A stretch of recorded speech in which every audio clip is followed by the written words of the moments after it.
کیونکہ آج کی رات مغفرت کی رات ہے۔ سب سے پہلے میں شعبان المعظم کے اس نصف کے متعلق عرض کر دوں، بہت لوگ، دو طرح کے لوگ آج میسیجز میں مصروف تھے، ایک معافی نامہ بھیجنے والے اور دوسرے والے، یہی دو لوگ آج کنٹینیو بزی تھے۔ معافی مانگنے والا طبقہ تو اچھا طبقہ تھا کہ کم از کم انہیں احساس تو ہے کہ ہمیں کسی سے معافی طلب کرنی چاہیے، اور دلیل مانگنے والے وہ ایسے کام چور ہیں کہ ان کو عبادت سے کوئی غرض نہیں۔ آج بھی ہم سے آتے ساتھ حیدرآباد میں سب سے پہلا سوال یہی ہوا کہ لوگ یہ پوچھتے ہیں کہ یہ کہاں سے ثابت ہے رات کو آپ جاگتے ہیں، رات کو یہ اس طرح جاگنا کیا ثابت ہے؟ پہلی بات تو یہ ہے کہ ان کی بیٹیوں کی شادی میں، منگنی میں اور مہندی میں جو جاگتے ہیں اس کا ثبوت تو لے آؤ۔ ڈھول بازے کرتے ہو، اس کا ثبوت تو لے آؤ۔ تمہارے برتھ ڈے پارٹیاں تو 12 کے بعد شروع ہوتی ہیں، اس کا ثبوت تو لے آؤ۔ تمہارے پاس دنیاوی مشاغل کے لیے رات جاگنے میں کوئی دلیل کی ضرورت نہیں، اور ایک بندہ مومن اللہ کی یاد کے لیے رات جاگے تو یہ دلیل کس طرح سے آ رہی ہے، کس طرح کا مطالبہ ہے؟ یہ شیطان مطالبہ کرتا ہے۔ حقیقت تو یہ ہے، میں ان لوگوں سے کہتا ہوں جو ناچتے ہوں گاتے ہوں آج کی رات، ہمیں ان سے کوئی سروکار نہیں، لیکن آج کی رات اگر کوئی بندہ عبادت کرتا ہے تو کیا اس سے بھی آپ دلیل پوچھو گے کہ یہ کہاں سے ثابت ہے؟ عزیزان گرامی، پہلا جواب تو ہمارا یہی تھا۔ دوسرا جواب یہ ہے، آپ یہ پوچھتے ہیں کیا اس رات کو رسول اللہ نے جاگا تھا؟ نادان، تجھے پتہ نہیں، میرے رسول تو 365 راتیں جاگتے تھے، وہ تو سال بھر اپنی امت کی مغفرت کی دعا کرتے تھے۔ آج کی رات کی کیا خصوصیت ہے؟ اور الحمدللہ ہم اسی مسلک سے تعلق رکھتے ہیں جس کے امام نے یہ کہا تھا، اللہ کیا جہنم اب بھی نہ سرد ہوگا، رو رو کے مصطفیٰ نے دریا بہا دیے ہیں۔ نبی پاک صلی اللہ تعالیٰ علیہ وسلم نے جاگا کیوں نہیں؟ جاگا ہے۔ ماں عائشہ صدیقہ رضی اللہ تعالیٰ عنہ کی روایات میں آپ کو بتاتا ہوں، جامع ترمذی کی حدیث ہے اور مشکات المصابیح کی حدیث ہے، جس میں صحیح احادیث ہے، وہ میں پہلے آپ کے سامنے عرض کر رہا ہوں۔ سیدہ عائشہ صدیقہ رضی اللہ تعالیٰ عنہ فرماتی ہے، ایک رات میں اپنے حجرے میں سوئی تھی، میرے آقا صلی اللہ تعالیٰ علیہ وسلم میرے حجرے میں تھے، اس دن باری میرے ساتھ حضور کی گزارنے کی تھی، لیکن آدھی رات ہوئی تو میں نے دیکھا کہ حضور حجرے میں نہیں ہے۔ میں گھبرا کر اٹھ بیٹھی، سوچا کہ کسی اور زوجہ کے گھر حضور تشریف لے گئے ہوں گے، تو مسجد میں جا کر دیکھی، مسجد میں نظر نہیں آیا۔ تو حضرت عائشہ کہتی ہیں کہ رات کی کئی پہر گزر چکے تھے، میں چلتی ہوئی باہر نکلی۔ یہ صحابہ یا حضور کے اہل بیت کا ایک طریقہ تھا حضور کو ڈھونڈنے کا، کسی سے پوچھتے نہیں تھے بلکہ حضور کی خوشبو سونگتے ہوئے نکلتے تھے۔ کیا مہکتے ہیں مہکنے والے، بو پہ چلتے ہیں بھٹکنے والے، ان کی مہک نے دل کے غنچے کھلا دیے ہیں، جس راہ چل دیے ہیں کوچے بسا دیے ہیں۔ ماں عائشہ صدیقہ اسی خوشبو کی بدولت ڈھونڈتی ہوئی آئیں تو دیکھا نبی پاک صلی اللہ تعالیٰ علیہ وسلم آج کی رات جنت البقیع قبرستان میں تھے، مومنین کی مغفرت کی دعائیں کر رہے تھے، وہاں پر تسبیح و اذکار پڑھ رہے تھے۔ پھر تھوڑی دیر کے بعد حضرت عائشہ اپنے گھر واپس آئیں حجرے میں، تو ان کے جسم کے اندر گرمی تھی، حرکت تھی۔ حضور پاک صلی اللہ تعالیٰ علیہ وسلم واپس جب تشریف لائے، پوچھا، اے عائشہ کیا بات ہے، تم گھبرائی ہوئی ہو، بے چین ہو؟ کیا تمہیں ایسا لگتا ہے کہ اللہ اس کے رسول تمہارے ساتھ کچھ غلط کریں گے، زیادتی کریں گے؟ حضرت عائشہ کہتی ہیں، ہرگز نہیں یا رسول اللہ، میں نے یہ سوچا تھا کہ آپ شاید کسی اور زوجہ کے گھر گئے ہوں گے۔ نبی پاک صلی اللہ تعالیٰ علیہ وسلم حضرت عائشہ سے فرماتے ہیں، اتدرین هذه اللیلہ، عائشہ آج کی رات کے بارے میں تو جانتی ہے یہ کون سی رات ہے؟ ماں عائشہ صدیقہ نے پوچھا، یہ کون سی رات ہے؟ نبی پاک صلی اللہ تعالیٰ علیہ وسلم ارشاد فرماتے ہیں، آج کی رات رب ذوالجلال آسمان اول پر نزول فرماتا ہے، اور ایک روایت میں یہ کہ اللہ تبارک و تعالیٰ آج لوح محفوظ پر سارے انسانوں کے رزق لکھنے کا حکم فرماتا ہے، اور جو مدبرات امر فرشتے ہیں ان کو یہ تمام معاملات سپرد کر دیے جاتے ہیں کہ آج کی رات سے لے کر اگلے سال تک کس کو کتنا رزق ملنے والا ہے، کس کو کتنے بچے ہونے والے ہیں، یا کس کی شادی ہونے والی ہے، یا کس کی موت ہونے والی ہے، یہ سب آج کی رات مدبرات امر جو فرشتے ملائکہ ہیں ان کے پاس بھیج دیا جاتا ہے۔ اسی رات رزق کی تقسیم ہوتی ہے، تمام معاملات کی تقسیم ہوتی ہے۔ یہ حدیث پاک میں موجود ہے۔ نبی پاک صلی اللہ تعالی علیہ وسلم کے اب روزے کے متعلق پوچھے، ماں عائشہ صدیقہ خود فرماتی ہے کہ میں نے رمضان کے بعد سب سے زیادہ روزہ رکھتے ہوئے حضور کو اگر دیکھا ہے تو شعبان کا مہینہ، کثرت سے میرے آقا صلی اللہ تعالی علیہ وسلم اس میں روزہ رکھتے تھے۔ اور پھر ارشاد فرماتے اس ماہ مبارک میں اللہ کی بارگاہ میں اعمال پیش کیے جاتے ہیں، اور میں یہ چاہتا ہوں کہ میرے اعمال اللہ کی بارگاہ میں اس حالت میں پیش ہو جب میں روزے کی حالت میں ہوں۔ میرے عزیزو، آج جو دن گزر گیا، مغرب کے بعد اب ہماری 15ویں شعبان شروع ہو گئی، 14ویں شعبان تک جتنے بھی ہمارے اعمال تھے وہ سب اللہ کی بارگاہ میں پیش ہو چکے۔ آج جو جو روزے سے تھے ان کے متعلق بھی یہی ہے کہ حضور کی سنت کہ حضور یہ چاہتے تھے کہ میرے اعمال اللہ کی بارگاہ میں جب پیش ہوں میں اس حالت میں ہوں کہ میں روزے سے ہوں، یہ سنت ہے۔ اور دلائل کی بات کرتے ہیں آپ، تفسیر ثعلبی میں حضرت عبداللہ ابن عباس رضی اللہ تعالیٰ عنہ سے منقول ہے نبی پاک صلی اللہ تعالیٰ علیہ وسلم کی کہ یہ وہ صحابی ہیں جن کو سید المفسرین کہا جاتا ہے۔ آپ فرماتے ہیں پورے سال میں 5 راتیں ایسی ہیں جس میں دعائیں قبول ہوتی۔ صحابی رسول کی بات کر رہا ہوں، بعض لوگوں کو ایسا لگتا ہوگا کہ یہ بریلویوں کی بنائی ہوئی رات ہے۔ عبداللہ ابن عباس رضی اللہ تعالیٰ عنہ فرماتے جمعہ کی رات، رجب کی پہلی رات اور شعبان کی 15ویں رات، اور دونوں عید بقرعید اور رمضان کی عید کی رات، یہ 5 راتیں عبداللہ ابن عباس رضی اللہ تعالیٰ عنہ فرماتے ہیں اس میں اللہ تعالیٰ دعائیں قبول فرماتا ہے۔ حتیٰ کہ اب میں آپ کو صحاح ستہ میں سے ایک حدیث آپ کے سامنے رکھتا ہوں، سنن ابن ماجہ کی حدیث ہے۔ نبی پاک صلی اللہ تعالیٰ علیہ وسلم ارشاد فرماتے جب شعبان کا مہینہ داخل ہو جائے تو اس کی راتوں کو کھڑے ہو جایا کرو اور اس کے دنوں میں روزے رکھا کرو۔ جس کو دلیل کی ضرورت ہے وہ ہم سے پوچھے۔ سنن ابن ماجہ کی حدیث، حضور پاک صلی اللہ علیہ وسلم نے ارشاد فرمایا اذا دخل شہر شعبان فقوموا لیلہا وصوموا نہارہا، جب شعبان کا مہینہ آ جائے تو اس کی راتوں میں قیام کرو اور اس کے دنوں میں روزے رکھو۔ اس میں خصوصیت تو نہیں ہے کوئی بھی، پورے شعبان کے لیے حضور نے فرمایا۔ بعض لوگ یہ کہتے ہیں کہ پھر اس کو 15 کو ہی خاص کیوں کرتے ہیں آپ، 15 کو ہی کیوں خاص کرتے ہیں؟ ان کو پہلا جواب تو یہ ہے میاں ٹھیک ہے ہم 15 کو خاص کرتے ہیں، آپ خاص مت کرو، پورا مہینہ رکھ لو، آپ پورا مہینہ رکھ لو، حضور کی سنت ہے۔ ان کو رکھنا بھی نہیں ہے اور کسی کو رکھنے دینا بھی نہیں ہے۔ یہ کام کس کا ہے؟ ابلیس لعین کا ہے، یہ شیطان مردود کا ہے۔ اسی لیے میرے عزیزوں دلائل بہت سارے ہیں۔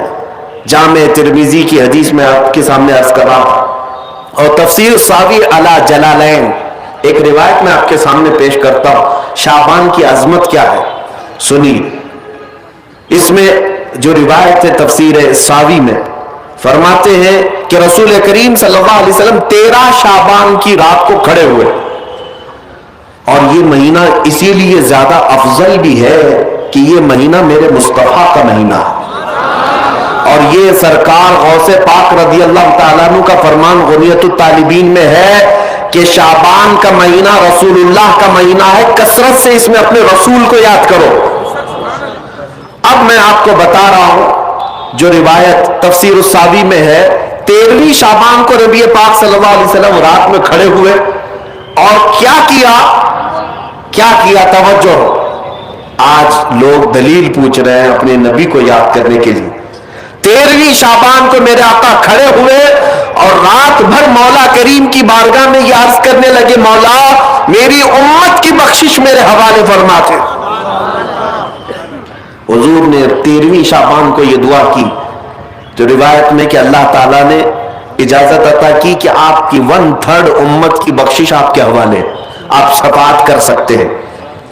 1/3، 1/3 امت کی سفارش آپ کر سکتے ہیں۔ 14ویں رات کو پھر میرے آقا صلی اللہ علیہ وسلم کھڑے ہوئے، رات بھر عرض کرنے لگے، مولا میری امت کی شفاعت میرے حوالے کر دے، ان کی بخشش میرے حوالے کر دے۔ اللہ رب العزت نے 14ویں شعبان میں نبی پاک صلی اللہ تعالی علیہ وسلم کو حکم فرمایا، 2/3 امت کی بخشش کی شفاعت سفارش آپ کے حوالے ہے، 2/3 امت کی سفارش آپ کر سکتے ہیں۔ نبی پاک صلی اللہ تعالی علیہ وسلم کیا اس پر بھی راضی تھے؟ بلکہ 15ویں شعبان کی رات آئی، یہ رات، یہ تیسری رات تھی، نبی پاک صلی اللہ علیہ وسلم پھر کھڑے ہوئے، اور آج کی رات کھڑے ہو کر نبی پاک صلی اللہ علیہ وسلم نے پھر وہی دعا کی، مولا میری بقیہ امت کی سفارش میرے حوالے فرما دے۔ آج کی رات رب ذوالجلال نے اپنی رحمت کے پورے دروازے کھول دیے اور ارشاد فرمایا، اے محبوب آپ کی پوری امت کی سفارش آپ کے حوالے ہے، سوائے اس مشرک کے، سوائے اس کافر کے جو آپ سے منہ پھیر کر بھاگتا ہے، اس کی سفارش آپ کے حوالے نہیں، اس کا حساب تو اللہ قیامت کے دن خود لے گا۔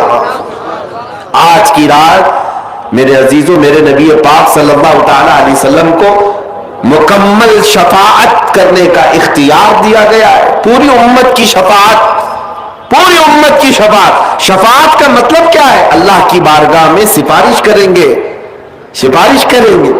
بخشنا تو مولا کا ہی کام ہے، مغفرت تو رب تعالیٰ کی شان ہے۔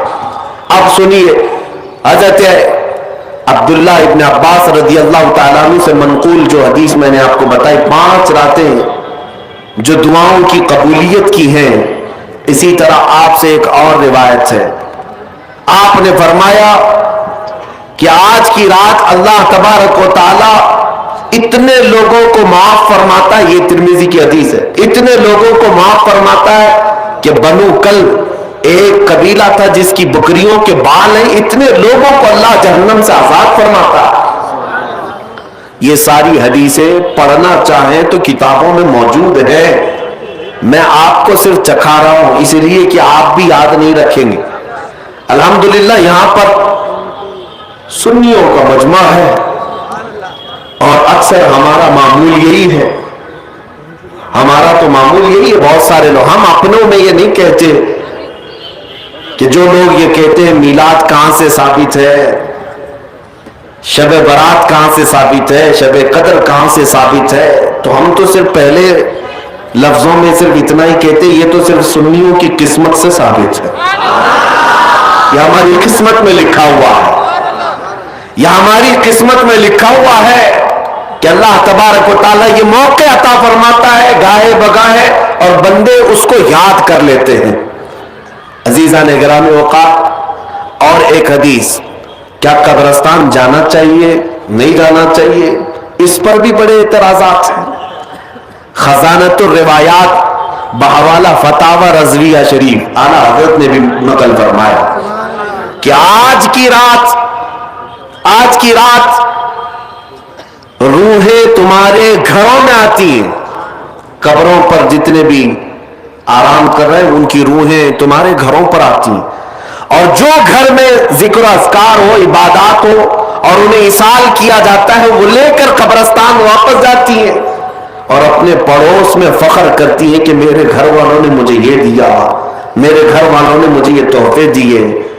آج کی رات روحوں کے عید کی بھی رات ہے، لیکن وہ روحیں جن کے گھر والے انہیں کچھ نہیں دیتے، واپس قبرستان جاتے ہوئے یہ کہتے ہوئے جاتی ہیں اللہ تمہارا اس سے بھی برا حال کرے۔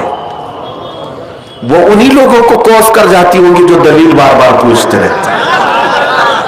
الحمدللہ ہر سنی 2 رکعت نفل تو آج پڑھتا ہی ہے، قبرستان سے گزرتے ہوئے سلام تو کرتا ہی ہے۔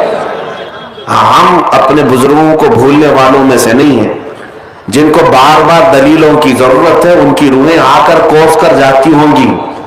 بہرحال یہ شعبان المعظم کا مہینہ جس کے متعلق تاریخ یہ ہے کہ ایک تاریخ میں آپ کو بتاؤں، اس مہینے کی ایک اور تاریخ ہے کہ سیدنا موسیٰ علیہ الصلوۃ والتسلیم کو نبوت اس مہینے میں ملی، حضرت ابراہیم خلیل اللہ کو اللہ نے نور معرفت اس مہینے میں دیا۔ اس سے بڑی چیز یہ ہے نبی پاک صلی اللہ تعالی علیہ وسلم اسی مہینے میں مکہ والوں کے مطالبے کی وجہ سے اپنا اشارہ چاند کی طرف کر کے 2 ٹکڑوں میں تبدیل فرمایا تھا۔ تو شق القمر کا جو معجزہ میرے آقا کا ہے وہ شعبان المعظم میں پیش آیا ہے، وہ شعبان المعظم میں آیا ہے۔ میں یہ اس لیے عرض کر رہا ہوں کہ لوگوں کو انڈیپینڈنس ڈے یاد تو ہے، ریپبلک ڈے تو یاد ہے۔ آج پوچھتا ہوں میں کہ 15 اگست ہماری آزادی کا دن ہے، ہر سال مناتے ہیں۔ ارے میاں 1947 میں آزاد ہوا تھا نا، تو ابھی تک کیا ہے؟ یا ہر سال آزاد ہو رہا ہے؟ ہر سال آزاد ہو رہا ہے؟ نہیں، ایک بار ہوا تھا لیکن اس کی خوشی اب تک منائی جا رہی ہے۔ اس پر کسی کو اعتراض نہیں، میاں ہم بھی مناتے ہیں، ہمیں بھی خوشی، ہم اسی ملک میں رہتے ہیں۔ لیکن جن کو شب برات نہیں منانا، شب معراج نہیں منانا، شب عید میلاد نہیں منانا، ان کے مدرسوں پر تو جھنڈے 15 اگست کو پورے دن بھر لہراتے رہتے ہیں۔ کیوں؟ اس لیے کہ ڈر ہے حکومت پر جو بیٹھے ہوئے ہیں۔ بس فرق اتنا ہے، دلیل پوچھنے والے اپنے آقاؤں سے ڈرتے ہیں اور سنی اپنے آقا سے محبت کرتے ہیں۔ تمہارا آقا تمہیں مبارک، ہمارا آقا ہمیں مبارک۔ الحمدللہ ہم اللہ اور اس کے رسول کی رضا کے لیے جی رہے ہیں اور نبی پاک صلی اللہ تعالی علیہ وسلم کی محبت کے لیے جی رہے ہیں۔ اقبال نے سچ کہا تھا، ڈاکٹر اقبال نے، ہمیں کرنی ہے شہنشاہ بطحا کی رضا جوئی، ہمیں کرنی ہے شہنشاہ بطحا کی رضا جوئی، وہ اپنے ہو گئے تو رحمت پروردگار اپنی، وہ اپنے ہو گئے تو رحمت پروردگار اپنی۔ آج مجھے پتا ہے میرے عزیزوں کچھ باتیں اور میں وقت کے تقاضے کے عین مطابق ہیں آپ کو عرض ضرور کروں گا۔ آپ کبھی یہ مت سمجھنا کہ مجھے بڑا مجمع مل جائے تو میں کچھ بھی بول لیتا ہوں۔ میرے پاس 4 لوگ بیٹھے ہوں تب بھی میں وہی بات کروں گا، اور 4 لاکھ لوگ بیٹھے ہوں تب بھی میں وہی بات کروں گا، اس لیے کہ میں سامنے مجمع کو دیکھ کر نہیں بولتا، میں مکین گنبد خضرا کو دیکھ کر بولتا، ان کی رضا کو مد نظر رکھ کر کے کہ نبی پاک صلی اللہ تعالی علیہ وسلم ان کی شریعت پر کوئی آنچ نہ آنے پائے، ہم اس پر بولتے رہیں گے۔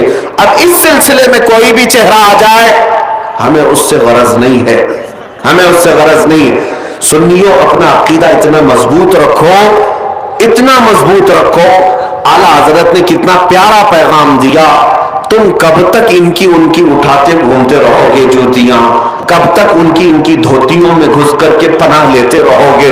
ان کے حالات ایسے ہیں کہ آج ہے کل نہیں ہے، اور اس کے بعد یہ بدلتے تخت تمہیں مجبور کر ڈالیں گے، تم کہیں کے نہیں رہ جاؤ گے۔ اسی لیے جینا ہو اس سرزمین پر تو یوں جیو جیسے عاشقان مصطفیٰ جیا کرتے تھے، انہیں جانا انہیں مانا، نہ رکھا غیر سے کام، انہیں جانا انہیں مانا، نہ رکھا غیر سے کام، للہ الحمد میں دنیا سے مسلمان گیا۔ آج عقیدے کی مضبوطی اسی بات پر ہے، اسی بات پر ہے کہ مسلمان اگر ڈرے سہمے ہوئے ہیں تو میں یہ نکالنا چاہتا ہوں۔ اسی لیے رب نے فرمایا فَلَا تَخْشَوْهُمْ وَاخْشَوْنِي، ان سب سے مت ڈرو، مجھ سے ڈرو۔ اللہ کا حکم ہے، ایک ذات سے تم خوف رکھو گے، اللہ ساری خوف تمہارے دل سے نکال دے گا، دنیا کا ڈر تمہارے سینے سے اللہ نکال دے گا۔ جینا ہے اس لیے کہ مجھے پیدا کیا ہے میرا مولا، مجھے موت دے گا میرا مولا، مجھے رزق دے رہا ہے میرا مولا، مجھے کھلاتا پلاتا ہے میرا مولا، مجھے سانسیں دیتا ہے میرا مولا۔ جب سب کچھ وہی دیتا ہے، موت بھی وہی، حیات بھی وہی، تو ڈرنا بندوں سے کیوں ہے؟ اور مجھے یہ بتاؤ تمہارے ہر عمل کی سزا اور جزا دینے والا کون ہے؟ اب میں چند سوالات کرتا ہوں، تمہاری زبان سے ایک ہی لفظ آئے گا۔ آج کی رات ہے، کیونکہ میں ابن ماجہ شریف کی حدیث پوری آپ کے سامنے نہیں پڑھا، حضور پاک صلی اللہ علیہ وسلم فرماتے ہیں آج کی رات اللہ رب العزت آسمان اول پر اجلال فرماتا ہے اور بندوں کو پکار کر یہ کہتا ہے اللہ مستغفرین فاغفر لہ، کوئی ہے جو مجھ سے بخشش مانگے تو میں اسے بخش دوں، کوئی ہے جو بیمار مجھ سے شفا مانگے میں اسے شفا دے دوں۔ آج کی رات رب تعالیٰ خود بندوں سے فرما رہا ہے تمہارا تعلق آج اللہ سے اتنا جڑ جائے، اس لیے میں آپ سے سوال کرتا ہوں تمہیں تمہاری ماں کے پیٹ میں رزق کون دیتا تھا؟ تمہیں تمہاری ماں کے پیٹ سے باہر آنے کے بعد ماں کے سینے میں خون کو بدل کر دودھ بنا کر رزق کس نے بنایا؟ تمہارے بچپن سے لے کر جوانی آ گئی یا بڑھاپے تک تمہیں مفت بغیر کسی معاوضے کے سانسیں کون دیتا ہے؟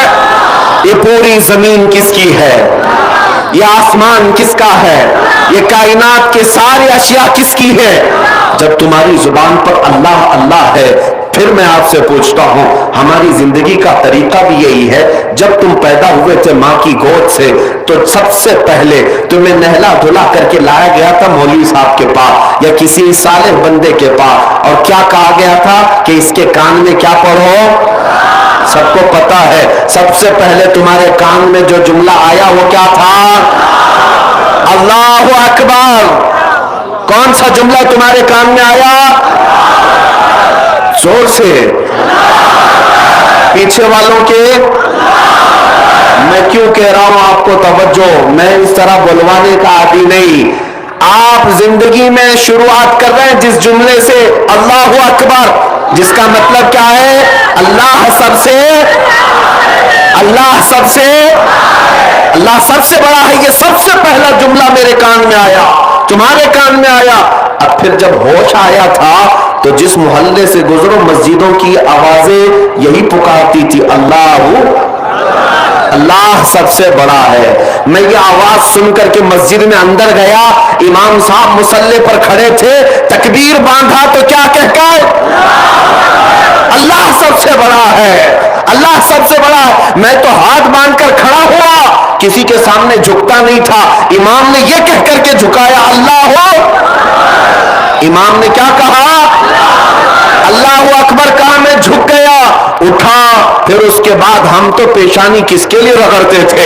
نہیں رگڑتے، لیکن امام نے جب یہ کہا اللہ اکبر، میں نے پیشانی بھی رکھ دیا۔ عزیزان گرامی، کیا تمہیں احساس ہے؟ میں ہاتھ باندھ لیا اللہ اکبر پر، سر جھکا لیا اللہ اکبر پر، پیشانی ٹیک دیا اللہ اکبر پر، میرے سارے اعمال اللہ اکبر پر، حتیٰ کہ وقت آیا میری موت کا، جب سانسیں رک گئی، کفن پہنا دیا گیا، جنازے میں لا کر رکھ دیا گیا، امام جنازے پر آ کر کھڑا ہوا، صفیں لگ گئی، امام نے رکعت باندھی، کیا کہہ کر؟ میں دنیا میں آیا تھا اللہ اکبر کہہ کر کے، دنیا سے جا رہا ہوں تو میری پوری زندگی یہی ہے میرے عزیزو، آپ کی میں کہہ رہا ہوں، ہر مسلمان کی زندگی وہ شروع کرتا ہے اس بات سے کہ اللہ سب سے بڑا ہے، اور دنیا سے جاتا بھی ہے تو یہ اعلان کرتے ہوئے کہ اللہ سب سے، کوئی پرائم منسٹر، کوئی پریزیڈنٹ، کوئی کچھ بھی ہو، کوئی بادشاہ ہو، ہوگا 4 سال کا، ہوگا 5 سال کا، لیکن ہر زمانے میں ہر وقت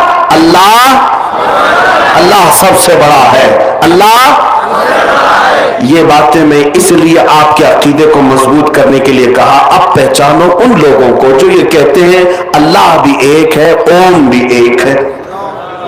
یہ حالات آ گئے آج میرے عزیزوں۔ بعض لوگوں کا ایسا لگتا ہے کہ میں ان لوگوں کا سختی سے رد کر رہا ہوں۔ میاں ذرا عقل سے کام لو۔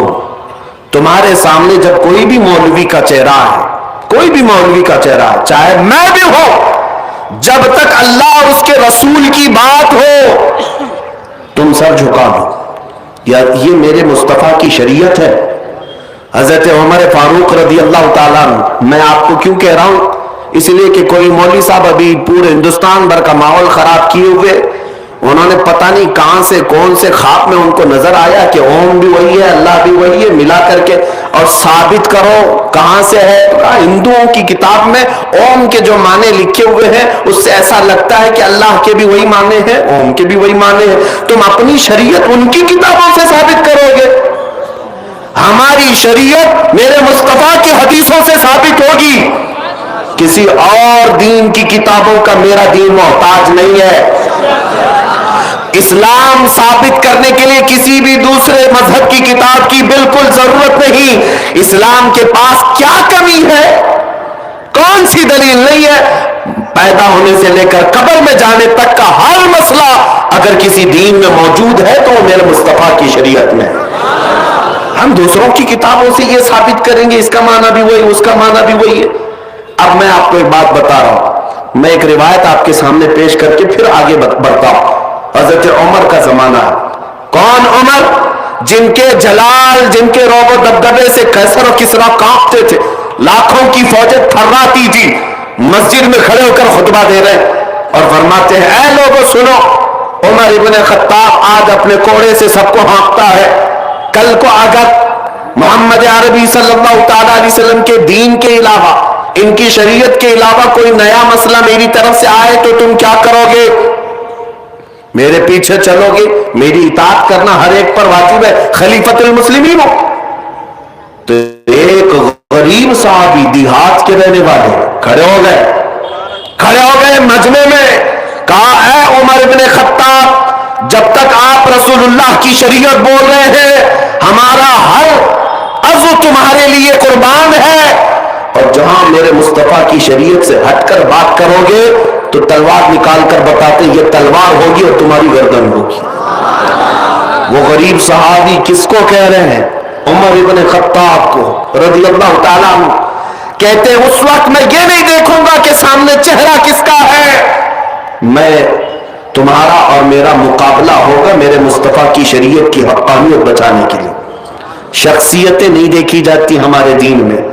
بڑے مولوی صاحب بولے ہیں تو اس کا مطلب صحیح ہوگا نہیں, وہ کچھ بھی بک بک بک بک کر جائیں تو سب صحیح نہیں ہوتا. پہلے یہ دیکھیں آپ کوئی بڑے عہدے والا بول رہا ہے, اونچی ٹوپی والا بول رہا ہے, سفید داڑھی والا بول رہا ہے, ہمیں اس سے غرض نہیں. میں کہتا ہوں اگر پھٹے جبے والا بھی بول رہا ہو لیکن دل عشق مصطفیٰ سے چمک رہا ہو, وہ ہمارے سروں کا تاج ہے, وہ ہمارے آنکھوں کا نور ہے. لیکن دل میں حضور کی محبت نہیں اور کسی حکومت کو راضی کرنے کے لیے اول فول بک رہا ہے تو پھر اس سے ہمارا کوئی رشتہ نہیں اور نہ ہی ہماری قائد ہے. اب اللہ اکبر میں نے آپ کے سامنے اتنی بار کہلوایا صرف اسی لیے کہ اگر یہ فتنہ کل کو تمہارے ہاں آ جائے کہ تمہیں یہ کہہ دیا جائے کہ مولوی صاحب بھی یہ کہتے اوم بھی ایک ہی, اللہ بھی ایک ہی ہے, تو کبھی اس کا بھی جاپ کر لو, کبھی اس کا بھی جاپ کر لو, کہیں ہمارا نوجوان بہک نہ جائے, گمراہ نہ ہو جائے کہ ہمارے علماء نے جب یہ کہہ دیا ہے تو شاید اس کی تاریخ ایسی ہوگی. ایک بات یاد رکھیں, مولوی صاحب یہ کہتے ہوئے یہ بھی بہک گئے کہ انہوں نے دوسرے مذہب والوں سے پوچھا اوم کیا ہے, تو ان کو لوگوں نے بتایا کہ وہ ایک ہوا ہے, وہ ایک طاقت ہے. مولوی صاحب کہہ رہے ہیں کہ اسی کو تو ہم اللہ کہتے ہیں. ارے پاگلو, ہم ہوا کو اللہ کہتے ہیں؟ ہوا اللہ کی بنائی ہوئی مخلوق ہے, اللہ کی بنائی ہوئی مخلوق ہے.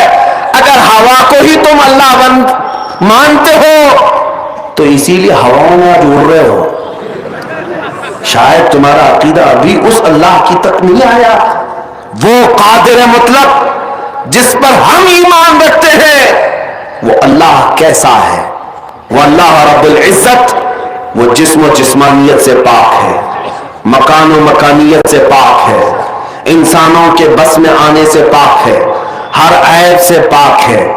اللہ رب العزت بے نیاز ہے, وہ کسی کا محتاج نہیں. ہمارے یہاں جو تصور ہے اللہ کا وہ بہت الگ ہے, بہت الگ ہے. مجھے بتاؤ ہے مسلمانوں, حیدرآباد میں ہزاروں مسجدیں ہوں گی, آپ نماز کے لیے جب جاتے ہیں تو کیا محراب میں یا سامنے کی دیوار پر اللہ کی تصویر بنی ہے؟ چلو حیدرآباد میں نہیں, کسی دوسرے شہر میں ہے, دوسرے ملک میں ہے, کہیں سنا آپ نے؟ پوری دنیا بھر کی مسجدوں میں جا کر دیکھ لینا, اللہ کی کوئی تصویر نہیں بنائی گئی. یہی تو تمہاری خصوصیت ہے مسلمانوں کی, جو بغیر اپنے خدا کو دیکھے سجدے میں گر جاتی, بغیر دیکھے سجدے میں گرتی ہے اور اس کا یقین ہے کہ اللہ ہے. ہاں